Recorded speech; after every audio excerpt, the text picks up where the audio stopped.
Hello, everybody, and welcome back to the Essence of Presence podcast. My name is Lexi, and if you are new here, welcome. I'm so glad that you could sit with me today.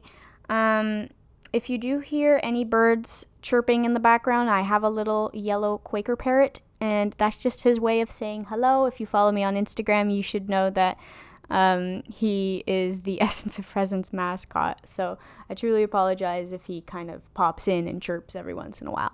But today I thought I would be talking about alexithymia, which is something that isn't really spoken about very often, but it's a personality trait that a lot of autistic people struggle with. Not every autistic person, but quite a few.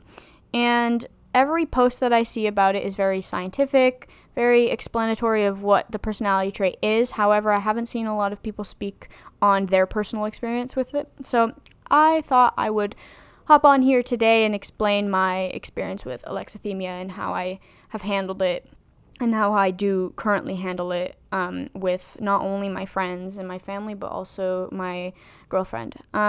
So just a heads up, everything I'm about to say is strictly non-professional. I am just a psychology student with a dream to become a clinical psychologist. Everything I say is my personal experience. If I do express certain symptoms that I feel, this isn't me saying that you need to have this symptom in order to have this personality trait or autism. In general, please take this from a non-professional standpoint and just me explaining my personal experiences. So, basically, to get started, alexithymia is when you have difficulty expressing or identifying your own emotions. So often people with alexithymia will confuse bodily sensations with their own emotions or just have a hard time distinguishing what exactly they are feeling. And you can have alexithymia and not have autism. Alexithymia on its own would really just be a difficulty describing emotions, and you have a detached avoidant attachment style, and you have more of an externally oriented thinking. You're not very introspective, and you also have reduced empathy, which is not always the case, but alexithymia on its own is a personality trait, so it can be showcased that way, but it's not always the case. But when paired with autism, which is what I have, you're more likely to have a prevalence of relationship or sexual struggles. And coming from someone in a very healthy, communicative, queer relationship, I can tell you immediately that it is something that I struggle with, and I'm very lucky to have a girlfriend who understands this personality trait and understands my autism to a point where she knows that sometimes in the moment when we are communicating, I may not know what I'm feeling and I may only be able to identify it hours later. But it's very frustrating for me when someone asks me how I'm feeling or how I'm doing, and I have no clue how to answer, and my response is just, I don't know, because even though I feel things at a 1000% intensity, I still have no idea exactly what emotion I'm feeling. I could confuse anger with sadness. I can confuse happiness with stress. Like, there's so many different ways that my alexithymia will shine through, and it's very frustrating also when you're learning how to unmask, because if you do follow me on Instagram, you'll know I am a late diagnosed ADHD female, and as a late diagnosed female, I'm learning to slowly but surely unmask my autistic and ADHD tendencies. And oftentimes I may be out for the day and I may start feeling something, but I have no idea what it is and I can't pinpoint it. And then that will lead to overstimulation or overwhelm. And not knowing how I'm feeling can lead to not fully registering my emotions, and I could push them aside, and then that causes issues later for my own well-being. And so that causes an increased rate of depression and anxiety for people with alexithymia. Those with alexithymia actually have a prevalence of depression and anxiety most of the time. Sorry for the pause. I was trying to find my words. it's one of those issues where you're kind of just in a constant state of I don't know. And it can be exhausting, but once you learn how to kind of just sit with yourself and just allow yourself to be and not constantly think about what you may be feeling, then you kind of escape from the whole need of constantly identifying your emotions, which is something, I will never, ever say that mindfulness is not a good practice. I practically practice mindfulness every day, but mindfulness for people with alexithymia is very difficult because we are unable to completely identify how we're feeling, and that could lead to states of frustration or depression and anxiety. So as someone with this personality trait and with autism, I don't practice mindfulness to the extent where I need to identify every single little bit of emotion. I simply just take my journal and I write every sensation that I am feeling or everything that happened during the day, and then I can maybe correlate certain things. I may write down some emotions that I could possibly be feeling, and that's just my way of being mindful for myself as someone who can't identify their own emotions. And when I am having a conversation with my partner, usually we will bring out a mood wheel. She has printed out a mood wheel for me. And when she asks me how I'm doing, if we're having a difficult conversation, I will point to the mood that I am feeling that is more likely to be the mood that I'm experiencing.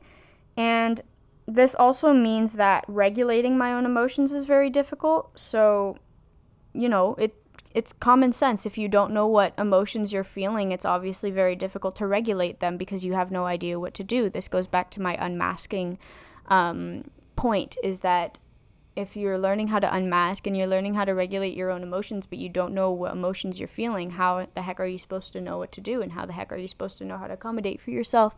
So people with this personality trait will have a tendency to walk around all day not knowing how they're feeling, or not knowing what this weird, strange feeling that they're experiencing in their brain or their body, and how to accommodate for it. So it just leads to this overwhelm or burnout later on. And it's very difficult because you're unable to distinguish something that is considered crucial to being a human, right? We experience emotions so clearly and so amazingly at times. And as someone with alexithymia, you just go through life and you're like, oh, well, I have no idea how I'm feeling.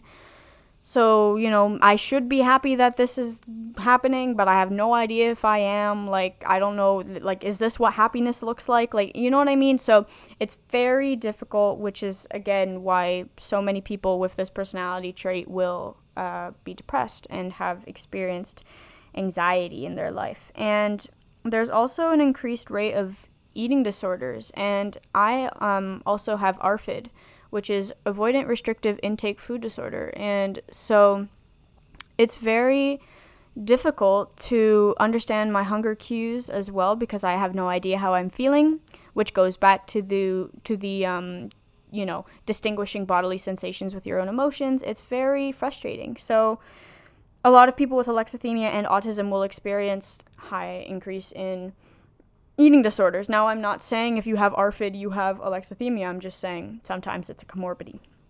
And also, there are also a lot of high rates of substance abuse because you are unsure of, how to distinguish your own emotions. So you'll rely on certain substances to heighten various neurotransmitters in your brain to help you feel certain things, right? And if you follow me on Instagram, you'll know that I was an alcoholic for 5 years, and I am now over a year sober, which is amazing, and I'm so proud of myself. But if you are on the autism spectrum and you do believe that you have alexithymia, understand that most people with autism and ADHD will have a tendency to struggle with any sort of substance abuse. Also, if you are autistic, you also have a tendency to have a addictive personality. So understanding this helps you learn how to pinpoint the signs that you may be becoming addicted to something. I used alcohol as a coping mechanism for not only feeling my emotions, but also what I was going through in everyday life. It helped me actually pinpoint my emotions better. It actually helped me feel my emotions at a higher intensity than I already do. So I viewed it as a crutch rather than an issue.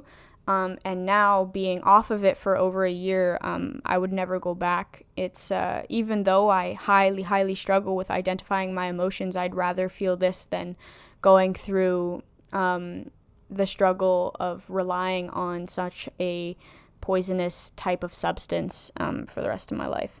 And yeah, it's very difficult to kind of explain, obviously, because I have alexithymia. So how am I supposed to describe my emotions towards this? But I just thought that sharing all these facts about it and kind of what it looks like when it is mixed with autism would maybe help anyone who's listening learn more about themselves and understand that this is something that exists and what you're going through is normal. And once you find out what it is, you kind of feel a sense of relief. However, it is an issue, right? Because you are unable to fully accommodate for yourself at times. But luckily, there are tips and tricks that you can do, like the mindfulness act that I said before, that may help you later on in life, and just identifying certain things, and obviously understanding that you have this personality trait is not the end of the world. It will just help you understand yourself better. So if this episode helped you realize anything and that you want to do more research on, I'm so glad that I could do that. But it is not the end of the world.